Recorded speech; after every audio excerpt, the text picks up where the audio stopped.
Hi, mystery readers. I'm Alexandra Amor. This is It's a Mystery Podcast, and I'm here today with Mike Martin. Hi, Mike. Hi, Alexandra. How are you doing today? I'm doing great. It's a beautiful sunny day in Ottawa. Oh, good. Yes, it is here too, and not too hot, so that's amazing. So, let me give our listeners an introduction to you. Mike Martin is a longtime freelance writer and the author of the Sergeant Windflower mystery series. The series is set in Newfoundland and features Cree RCMP officer Sergeant Winston Windflower, who solves crime and discovers the natural beauty, food, and culture of Newfoundland along the way. The fifth and latest book in the series, A Long Ways from Home, was shortlisted for the Bonnie Blythe Award, which every year recognizes the best light mystery in Canada. A new book in the series, A Tangled Web, will be published in the fall of 2017. Now, if I got that right, has A Tangled Web just been published? It's will be out in September of this year. September of 2017. Okay, very good. That's great. Um, so why don't you begin by telling us a bit about Sergeant Windflower? He sounds like quite a unique character. He's a transplant from Alberta to Newfoundland and an Aboriginal man. He's Cree. So tell us a bit about him. Well, Sergeant Windflower is an interesting man, an interesting character. He came to me, as sometimes characters do, out of the creative ether. Nice. I describe it as out of the fog in Newfoundland. And in Grand Bank, there's a lighthouse that's often foggy near the lighthouse. And it was just one evening that I was sitting there watching the fog and the lighthouse sort of fade in and out. And the idea of Sergeant Windflower came to me. And so, over a period of time, he just sort of came, and then he started telling me the story, and I just wrote it down. Oh, nice. That's lovely. And so when you say he came to you, what was it about him that struck you first? Well, it's more that he came complete. He came as a complete character. I didn't have to add things to him.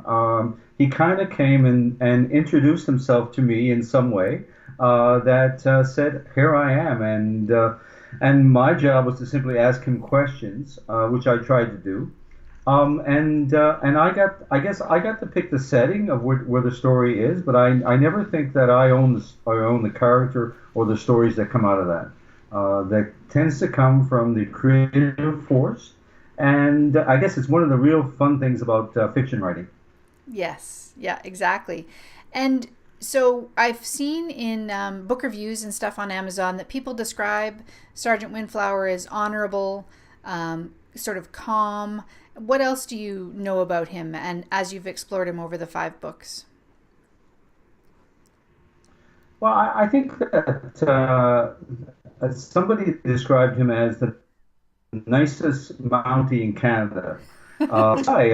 I people ask me, is Windflower modeled on me? And I say, no, I'm trying to be like Windflower. I'm trying to be that good person in the world. He is not selfish.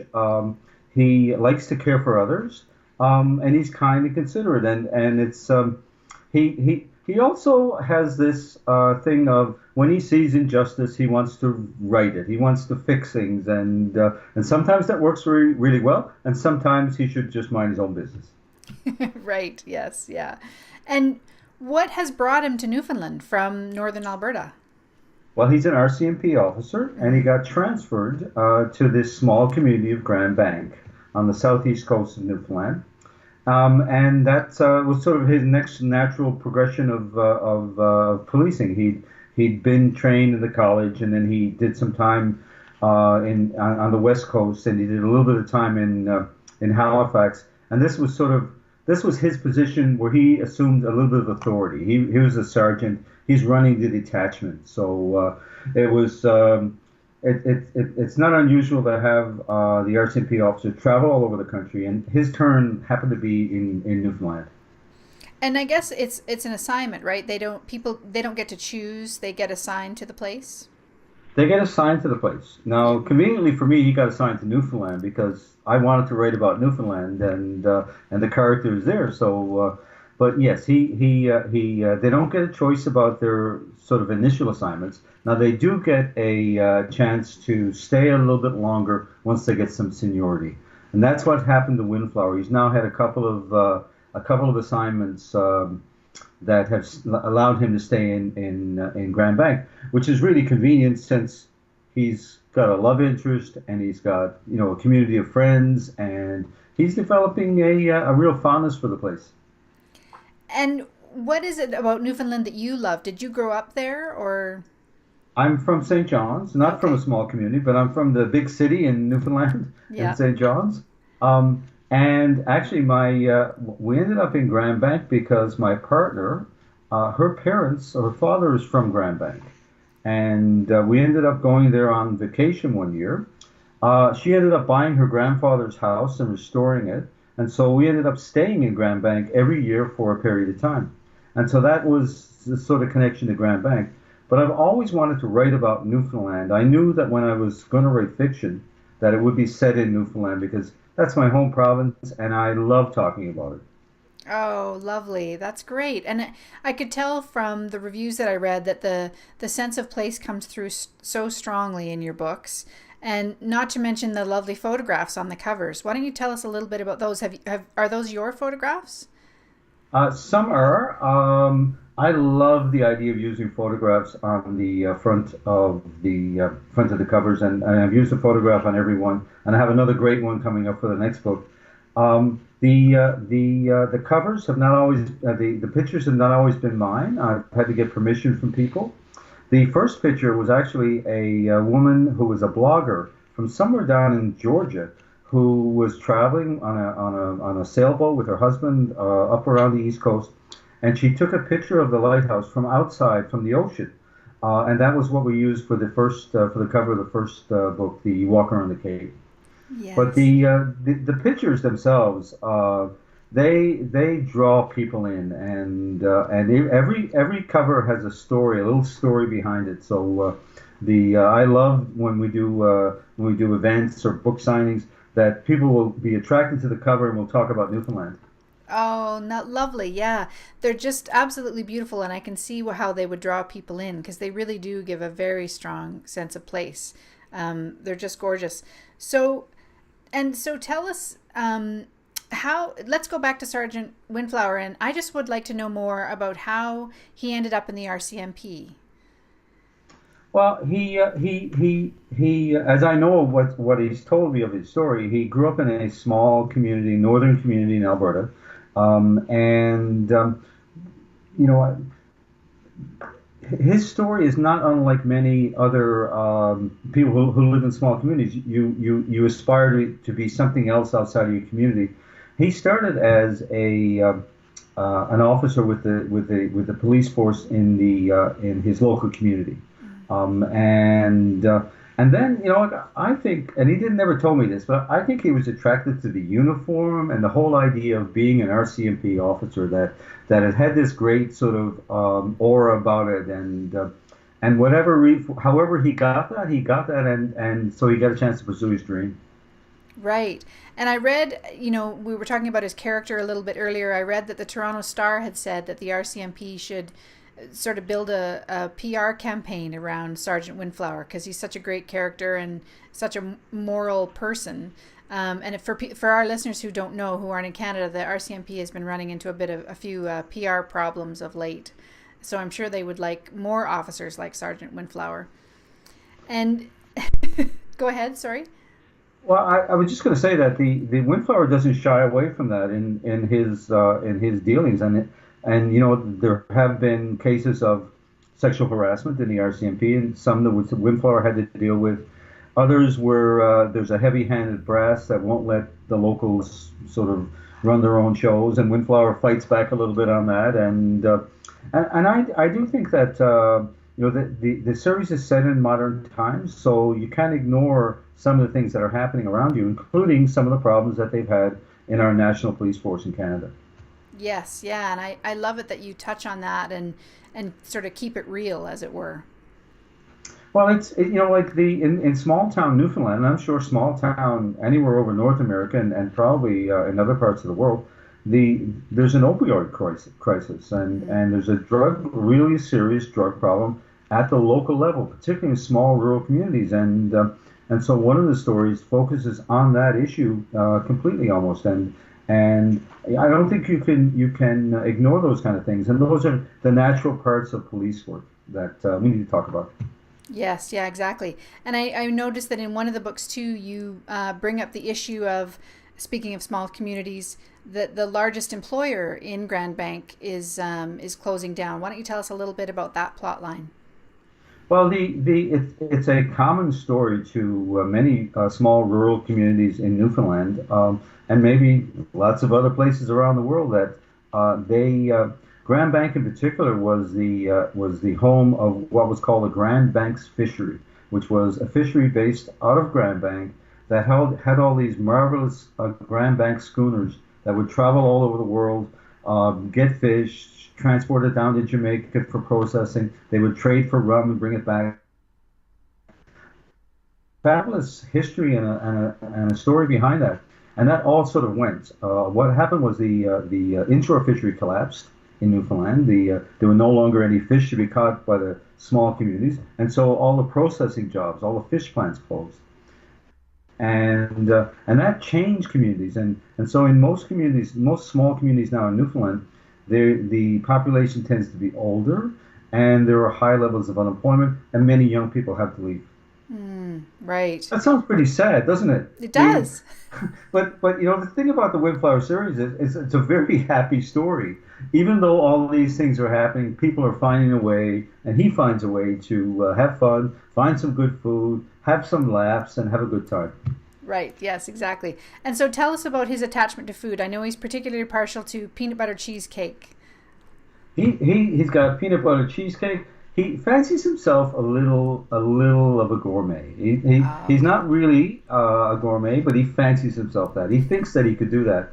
One of the things about the series that I wanted to do when I started writing a fiction series and a mystery series was I loved Donna Leon's books. If you've ever been familiar with those, they're set in Venice, and Yes. they feature a police officer, and they feature these fabulous meals, these like 3-course, 4-course Italian meals, and I was always attracted by that. And so in every book, there's at least 1 or 2 great meals, and then there's always lots of nice smaller meals, and of course in Newfoundland there's lots of fish dishes.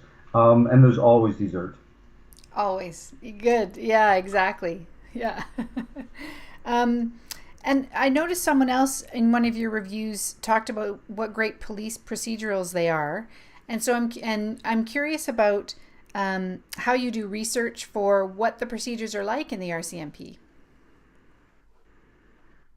Well, Google is a great invention because you can look up just about anything now. And the fact is that there's been a lot of crime, over the last 100 years, and a lot of scientific research around that. So it's actually pretty easy to find, what would kill people, what was the cause of death, what would people look like after they have died. But I'm not really an expert in police procedural. I think it's the crime, and finding out who did it is a minor part of the story. It needs to be accurate. So I try to keep it simple. I try not to make it too complex because I won't understand it myself, and then nobody else will either, and somebody will say you got it wrong. So the worst thing you can do as a mystery writer is get it wrong, and so I try to keep it simple. But I will research. For example, there was a body found at sea. And we have been there, and it's a little gruesome, and I don't get too much into it. But there is a certain way a body decomposes, and anyway, that's all on the internet. Anybody can go look it up, and I did. Right, and so for the stuff with the RCMP offices as well, you're able to find information online about that. Yes, and what kind of weaponry they have, for example, is common knowledge, and it's what kind of a helicopter they have. You can find that out, and but like I said, I try not to go too far into it, and mostly it's Windflower So letting the story tell itself versus I'm so amazing a detective, I can figure this out. He is not the best detective in the world. He is simply a police. What happens is somebody confesses to what happened and they tell you that this happened here, or it just becomes absolutely clear to everybody after you've eliminated everybody else. This person had to do it, and Windflower will figure that out too. Right, exactly. And so tell us a little bit about some of the other recurring characters in the book. So there's a love interest, Sheila. Sheila Hillier, who is now the mayor of Grand Bank, and I apologize for people who haven't started the series. And first woman mayor in Grand Bank, and for the first couple of books, she was fairly quiet. She was the love interest, Sheila, but she's developed her own voice. She's had her own sort of struggle. She was involved in a serious accident, and she had to get through the loss of her parents at an early age, and has had her own business. She originally owned a cafe where some of the nice food takes place in Grand Bank, and so Sheila is now clearly her own person and her own character, and I've often thought that if there was ever going to be a spin-off, that Sheila could be the character who starts investigating and solving crimes herself. Does she have an interest that way?